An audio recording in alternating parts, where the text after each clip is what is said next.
హ్మ్. అంటే ఈ 12, 13 ఏళ్ళు 2012, 2013 మీ హ్మ్. Last film. అవును.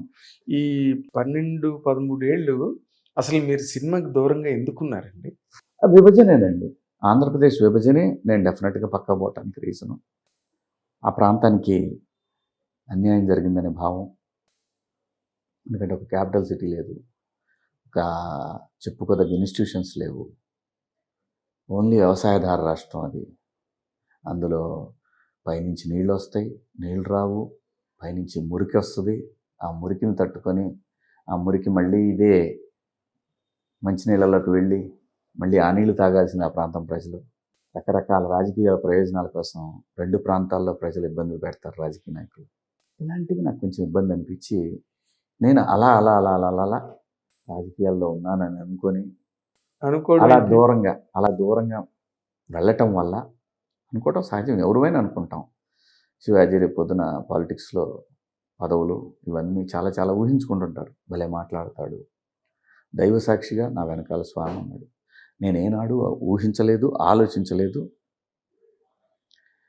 నా దగ్గర ఉన్న డబ్బులకి ఈ రోజుల్లో నేను పార్టిసిపేట్ చేయలేనేమో అనే భావం నాకు కూడా ఉంది.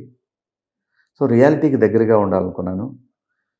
ఫైట్ చేద్దాం, మనకి ప్రజలకున్న సమస్యలకి ఒక గొంతులాగా మారదాం అనుకొని వెళ్ళినటువంటి ఒక సందర్భం అండి.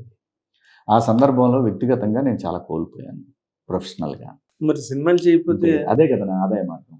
అంతేగా. అది కోల్పోయినా నేను ఎక్కడా కూడా ఎవరి దగ్గర చేయి చాపలేదు. ఎవరన్నా ఇస్తాము, ఇంత పెద్ద పని చేస్తున్నారు కదా, అమెరికా చాలా బయట నుంచి చాలామంది కాల్స్ చేసేవాళ్ళు, అకౌంట్ నెంబర్ పంపమని. అయ్యో థ్యాంక్స్ అండి, వద్దండి, మీరు ఎన్జిఓలు చాలా ఉన్నాయి వాళ్ళకి ఇవ్వండి అనేవాడిని. కానీ మీరు దాన్ని కూడా మీరు పూర్తిగా వ్యక్తిగతంగా దాన్ని ఏ రకంగానూ అడ్వాంటేజ్ తీసుకోలేదు. అంటే అండి, అంటే ఇప్పుడు మీరు దేని గురించి అయితే పోరాడారో ఓకే, అందరికీ తెలిసిన విషయమే. మీరు బని వేసుకున్న బనీని కూడా అదే కలర్. అయ్యో దానికి దీనికి సంబంధం లేదండి.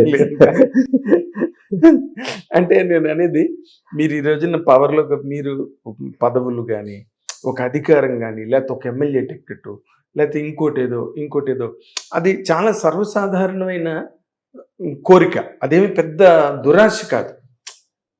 దానికి కూడా మీరు దూరంగా ఉన్నారే. అంటే నేనే పదవి ఆశించలేదంట. అంతే కదా. అంతే కదా. నేను ఆశిస్తే అది స్వార్థం, వాళ్ళు ఇస్తే అది గౌరవం.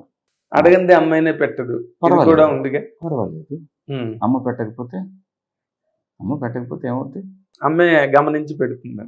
పెడుతుంది, లేకపోతే లేదు. చూద్దాం, వెయిట్ చేద్దాం, పేషెన్స్. నాకు అదే నేర్పింది బిగ్ బాస్. నేను ఇక్కడ ఉండటం వల్ల ఇబ్బంది అని నేను ఫీల్ అవ్వట్లేదు. నాకేం ఇబ్బంది లేదు, బ్రహ్మాండంగా, అసలు గౌరవంగానే ఉంది ఇక్కడ నాకు. కానీ నేనేమంటానంటే, ప్రాంతాలు విడిపోయిన తర్వాత లోకల్ టాలెంట్ రావాలి అని అంటే, అక్కడి నుంచి ఇక్కడికి వస్తే నాన్ లోకల్ ఎన్ని చెప్పి ఇక్కడ ఉండాలంటే, హైదరాబాద్ లాంటి సిటీలో ఉండాలంటే పిల్లలు 50,000 కావాలి నెలకి ఈజీగా. వీటి కోసం ప్రయత్నాలు చేసి, అది డైరెక్టరో, రైటరో, కెమెరా, ఎనీ డిపార్ట్మెంట్ అవును, అది లేనప్పుడు ఆ ప్రాంతంలో పిల్లలకి సహజంగానే మనకి ఖర్చు పెట్టిపోయి చేయాలనంటే జరగని పరిస్థితుల్లో, ఇదే పోల్చుకుంటే విజయవాడలో కనుకైతే ఒక 20,000 సరిపోద్ది, లోకల్ కింద వస్తుంది. సో అక్కడ కూడా స్టార్ట్ అవుతుంది పరిశ్రమ, అంటే ఇంకా ఎక్కువ సినిమాలు స్టార్ట్ అవుతాయి. అప్పుడు ఏమైంది, అక్కడ ఆర్టిస్టులు, ఇక్కడ ఆర్టిస్టులు అందరూ కలిస్తే ఇంకా పెద్ద ఇండస్ట్రీ అయింది. దానికి అవకాశం ఉందనుకుంటున్నారండి మీరు? చేయకపోతే ఆ ప్రాంతానికి అన్యాయం చేసినట్టే ప్రభుత్వాలు, ఖచ్చితంగా. ఇప్పటికి నందెవర్లు ప్రకటించలేదండి, గత ప్రభుత్వం ఇవ్వలేదండి, ఇప్పటికి ఇవ్వలేదు. అదే నేనేమంటున్నానంటే, ఇక్కడ ఏమైపోయిందంటే, ప్రభుత్వాలకి పరిశ్రమ ప్రైవేట్ వాళ్ళది అనుకుంటున్నారు. బ్రహ్మాండం, మంచి మాట. పరిశ్రమ ప్రైవేట్ది కాదండి, పరిశ్రమ ప్రభుత్వానికి దగ్గరకు వచ్చి ప్రైవేటు వ్యక్తులు సినిమా నిర్మాణాలు చేస్తారు. ఇవాళ ఒకడొస్తాడు, వాడు పోతాడు, ఇంకోడు వస్తాడు, 100 మంది వస్తుంటారు, చేస్తుంటారు, పోతుంటారు. ఇది ఒక నిరంతర ప్రక్రియ. కానీ ఆ పరిశ్రమ అనేది ప్రభుత్వానికి. కాబట్టి మీ దగ్గరికి వచ్చి టికెట్లు అడుగుతున్నాం. ఒక 100 రూపాయలు, 50 రూపాయలు చిప్స్ ప్యాకెట్, 40 గ్రాముల చిప్స్ వేసేసి వాడు 100 రూపాయలు అని చెప్తున్నాడు. ఉంటున్నామా లేదా? అవును. వాడు ఏమైనా గవర్నమెంట్ పర్మిషన్ తీసుకుంటున్నాడు? 50 రూపాయలని తీసుకుంటున్నాడా? లేదు. ఒక చిప్స్, లేసిన చిప్స్ ప్యాకెట్ రூపాయలు 100 రూపాయలు సైజు పెరిగితే అవును, నేను టికెట్ నీ దగ్గర పెంచుకోవాలంటే పర్మిషన్ తీసుకుంటాం. ప్రభు నీది పరిశ్రమ.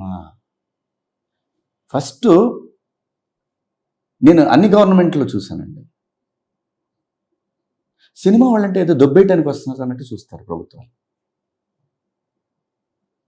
ల్యాండ్లు వాట్ ద హెల్, దొంగలుగా చూస్తున్నారు. ఏ పరిశ్రమకి ఎన్ని వేల కోట్లు ఇచ్చారు మీరు? గూగుల్కి ఎంత ఇచ్చారు ఇక్కడ ల్యాండ్లు? ప్రైవేట్ రూపాయికి ఎకరం జిఎంఆర్కి 5,000 ఎకరాలు ఇచ్చారు ఇక్కడ. పార్కింగ్ పెట్టుకోవాలని డబ్బులు ఫీజు చేయాలి నేను, ప్రజల సొమ్ముది. పార్కింగ్కి దాంట్లో కొత్తగా వచ్చేదేం లేదు, పోయేదేం లేదు. 350 ఉన్నది ఈ సంవత్సరం, గత సంవత్సరం నుంచి ఫస్ట్లో 350 రూపాయలు ఉండేది రోజంతా పెట్టుకుంది, వాళ్ళు 700. డబుల్ ది రేట్ పెంచి ప్రభుత్వం పర్మిషన్ అవసరంలా. ఇక్కడ సినిమా వాళ్ళు ఏం చేసినా గవర్నమెంట్ పర్మిషన్ తీసుకోవాలి. ఎందుకంటే పరిశ్రమ నీది, పరిశ్రమ ప్రభుత్వాన్ని బాస్. బట్ ప్రభుత్వాలు అంత కన్సర్న్ గా ఉన్నాయంటే సినిమా ఇండస్ట్రీ తెలియదు ఎందుకో మరి, నాకు ఆ సూత్రం ఏంటో తెలియలేదు. ఆ వ్యత్యాసం ఎందుకన్నా నాకు అర్థం కాలేదు.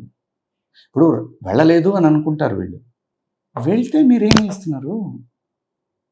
ఎన్ని సంవత్సరాలైంది? 10 సంవత్సరాలైంది ఆంధ్రప్రదేశ్ ఏర్పడి. అవును, మీరు ప్రభుత్వం పరిశ్రమ తాలూకు ఏం చేశారు మీరు? ఏ ప్రభుత్వం ఉన్నా హైదరాబాద్కి బ్రాండ్ ఎలా క్రియేట్ అయింది? మీరు తీసుకొచ్చిన సాఫ్ట్వేర్ కంపెనీలకి పరిశ్రమ తోడయ్యి, నైట్ లైఫ్ స్టార్ట్ అయ్యి, క్లబ్బింగ్ పబ్బింగ్ స్టార్ట్ అయ్యి, అలా ఒక చిత్ర పరిశ్రమ. హైదరాబాద్లో ఐఫా అవార్డ్స్, హైదరాబాద్లో ఆ అవార్డ్స్, హైదరాబాద్లో ఈ awards.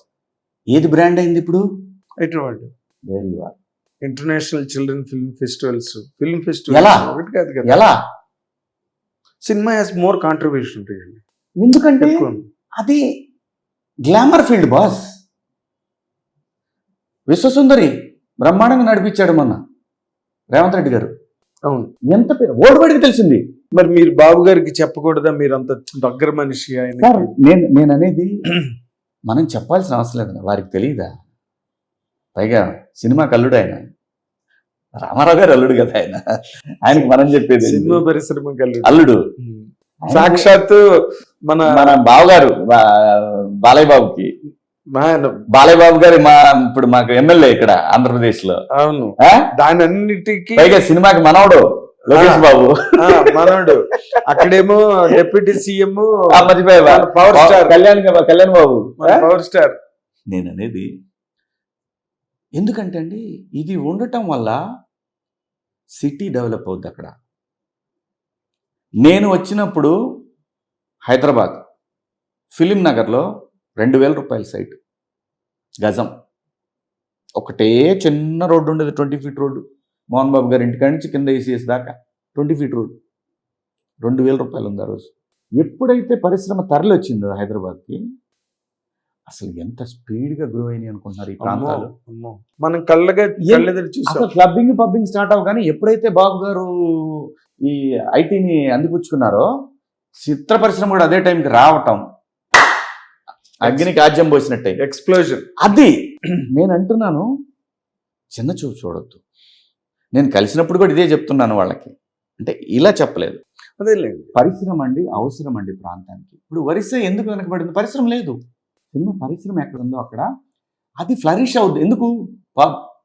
Glamour more employment create అవుద్ది. ఇప్పుడు RRR సినిమాకి ఎంతమంది పనిచేశారు జూనియర్స్? అసలు బాహుబలికి ఎంతమంది పనిచేశారు? అవును, ఇలా ఒక పెద్ద సినిమా, ఒక 25 కోట్ల సినిమా అనుకుంటే ఎన్ని వేల మందికి జాబ్ దొరికింటారు. అదే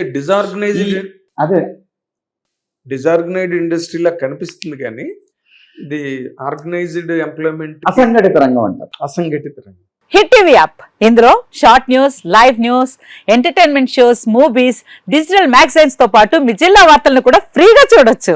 ఇంకెందుకు ఆలస్యం?